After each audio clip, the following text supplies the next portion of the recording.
Personality दिखाया।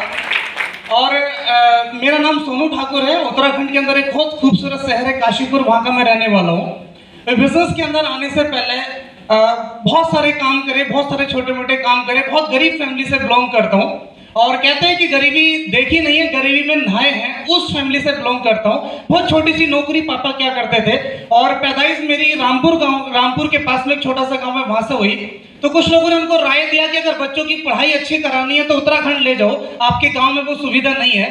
तो लगभग 12-15 साल पहले वो उत्तराखंड में ले गए और बहुत छोटी सी अपना उनका जो प्रोफेशन था, डॉक्टरी और प्रोफेशन छोड़ के 7-8 हज़ार रुपये, 5 हज़ार रुपये महीने की नौकरी करके उन्होंने हमको पाला पोसा। मम्मी हमारी बहुत छोटी सी नौकरी करती है, एक आशा है गवर्नमेंट हॉस्पिटल के अंदर। मैं ये सब इसलिए बताना चाह रहा हूँ आपको, उन्होंने उस सिचुएशन में रह के हमको किसी तरीके से हाई स्कूल इंटर पास कराया और उस सिचुएशन में रहने के बाद कंडीशन ये थी, सपने देखना तो दूर की बात हो गई, सोचना भी गुनाह था। ऐसी सिचुएशन में अपन लोग थे। एक साइकिल हुआ करती थी घर के अंदर जो पापा के लिए ड्यूटी आने जाने के लिए होती थी। उस सिचुएशन के अंदर गरीबी के साथ रहते रहते एक जिद आ गई थी कि अगर एक बार कोई मौका मिला ना तो अपन नहीं छोड़ने वाले। हेलो, ऐसे कितने लोग हैं जो वाकई में ये सोचकर आए कि वाकई में अगर जबरदस्त मौका होगा ना तो आज हम लोग करके जाएंगे। है कुछ लोग ऐसे ही मेरे जैसे? बिल्कुल ऐसा मेरे साथ था कि अगर कुछ बढ़िया मौका हुआ ना कभी जिंदगी में ऐसा मिला तो अपन छोड़ने वाले नहीं है।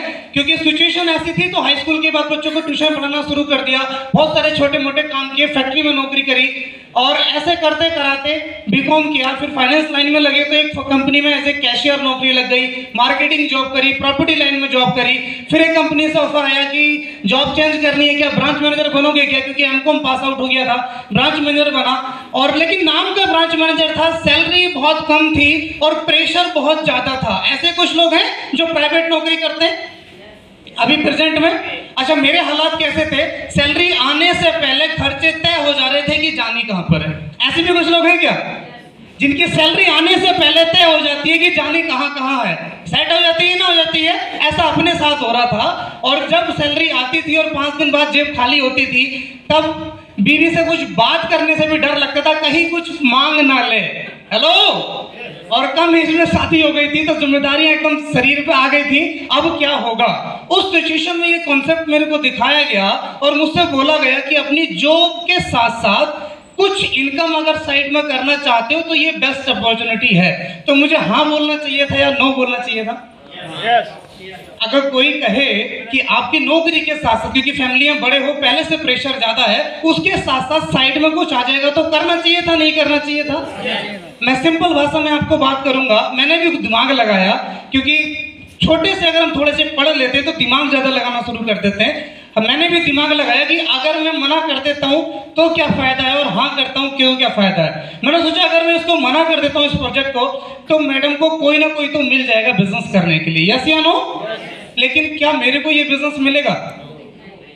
अभी जितने लोग आप यहाँ पे आए ना, आप जिसके साथ भी आए मुझे नहीं पता, लेकिन जैसे जैसे आप यहाँ पे अचीवमेंट लेंगे ना आप उसका उपकार करते, मतलब देते देते उसको धन्यवाद देते देते नहीं थकेंगे। क्योंकि अभी लगता होगा आपको यार कहाँ ला के बैठा दिया इसने, और पता नहीं 1 घंटे से सब तालियां बजाए जा रहे हैं और नमस्कार करे जा रहे हैं, अपने बारे में बता रहे हैं, हमें कुछ मिलना मिलाना है नहीं। लेकिन जैसे जैसे आपको ये बिजनेस समझ में आएगा, जब आप अचीवमेंट लेंगे तो आप हर बार उस बंदे के लिए इस स्टेज से तालियां बजवा रहे होंगे जो आपको आज लेकर आया। तो मैं एक बार चाहूंगा जो शख्स आपको लेकर आया एक बार उसके लिए दिल से तालियां हो सकती हैं क्या? चलिए। और दोस्तों उस सिचुएशन में इस बिजनेस को हाँ बोला कि यहाँ से मुझे कुछ मिल रहा है, इसको स्टार्ट किया और स्टार्ट करने के बाद मेहनत करना शुरू करा। जिन 2 लोगों पर विश्वास था उनके पास गए और उन लोगों ने अच्छे से समझा दिया कि ये बिजनेस क्यों नहीं करना चाहिए। हेलो, और हम दूसरों को बताने गए, पीछे से वो हमारे घर पहुंच गए हमारी बुराई करने के लिए। हम शाम को घर आए तो पापा और मम्मी हमें अलग ही नजर से देख रहे हैं। हेलो, क्या कर लिया तूने, ये काम कौन सा ज्वाइन कर लिया? अब क्या बात क्या हो गई? आपको तो कुछ बताया नहीं है मैंने, तो आपको क्या हो गया? मामा आया था तेरा, वो ये सारी बातें बता के गया है। ऐसा होता है आपके साथ? हेलो, अपने साथ तो ऐसा हुआ था। और उस सिचुएशन में मैंने पापा को ये विश्वास दिलाया था कि देखो जिंदगी में हमने गरीबी बहुत देखी है, एक बार मौका मिला है तो इस बार ताकत लगाने दो। तो वो इमोशनल अत्याचार होने शुरू हो गए। कर ले, फिर मेरे से रिश्ता खत्म कर दे, ये कर दे, वो कर दे। मुझे नहीं पता आपने क्या त्याग करा इस बिजनेस को करने के लिए, लेकिन जब मैंने ये बिजनेस शुरू किया दोस्त, लगभग 1 साल से 1.5 साल तक मेरे पापा ने ढंग से मुझसे बात तक नहीं की। ये त्याग मैंने पहले दिन किया इस बिजनेस को करने के लिए, और उस दिन मैंने डिसीजन लिया कि मैं ये तासीर बदल के रहूंगा, मेरे को ये बिजनेस नहीं छोड़ने का है। हाँ, शादीशुदा हूं और फैमिली में रहता हूं, तो जो मेरे हिस्से का है वो मैं दूंगा आपको महीने के, अगर मैं जिंदा हूं तो। और क्या कर सकते हैं, लेकिन मुझे करने से मत रोको, क्योंकि इसकी ताकत मैं जान चुका था और मेहनत करना शुरू करा। और फर्स्ट पे आउट आया दोस्तों 1836 रुपए का। हाँ, जिनको पता है वो तालियां बजाएंगे कि उसकी ताकत क्या होती है। और मैंने भी बहुत खुश हो गया, क्योंकि पहली बार चेक बना था। इतना खुश हो गया कि जो काशीपुर की सबसे महंगी दुकान है मिठाई की, उससे मिठाई परचेज करी, घर फोन कर दिया, मम्मी अच्छे से पकवान बना लीजिए, और आज पहला चेक आ गया है। सब लोग खुश हो गए, लड़के का काम चल गया। और जब खाना खाने बैठे और मम्मी ने पूछा चेक कितने का है, मैंने 1836 रुपए का। पापा बोले क्या, अब उससे आया तो खर्चा कर दिया।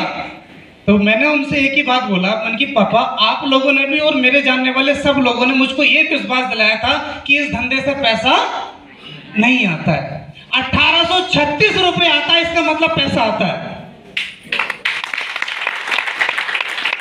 चलिए एक कहानी बताता हूं। अभी एक डॉक्टर कभी किसी को कंफर्म करता है कि सी इज प्रेग्नेंट आपकी फैमिली में, तो आप क्या बोलते हैं घर पे? कोई हंसेगा नहीं, कोई खुशी नहीं मनाएगा, हाँ लड्डू तो बांटनी नहीं है, और बच्चे के बारे में कोई सोचेगा नहीं। ऐसे करते हैं क्या?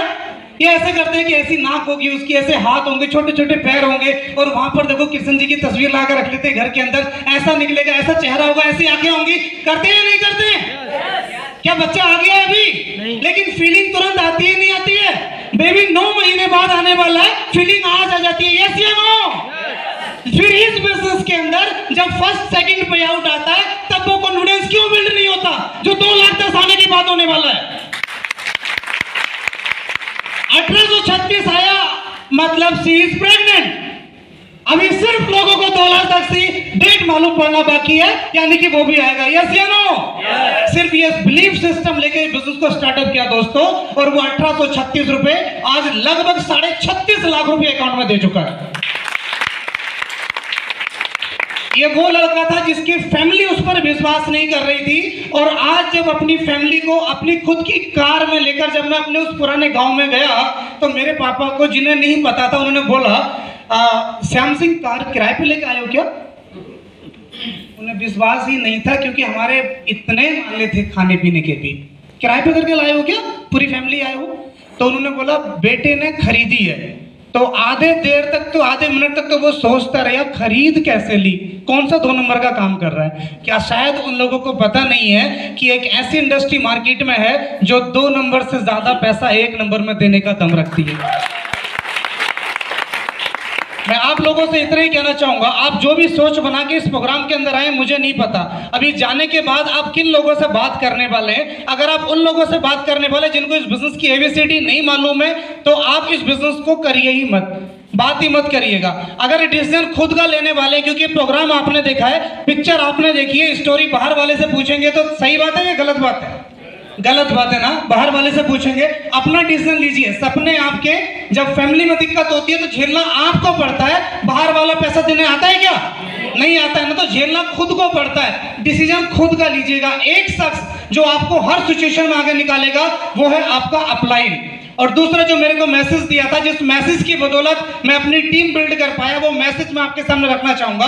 दोस्तों, मेरे को बताया गया था कि इस बिजनेस के अंदर कामयाब होना है और फास्ट ग्रोथ करनी है, तो इस बिजनेस का प्लान समझ लीजिएगा सही से, और उसके बाद अंगीठी में पड़े हुए अंगारे की तरह अपने आप को ढाल देना। जैसे इस बिजनेस के अंदर भी एक अंगीठी होती है, ये माहौल है, ये एक अंगीठी है, ये जीटीएस होता है, कई सारे ट्रेनिंग प्रोग्राम होते हैं हमारे, हार्वेस्ट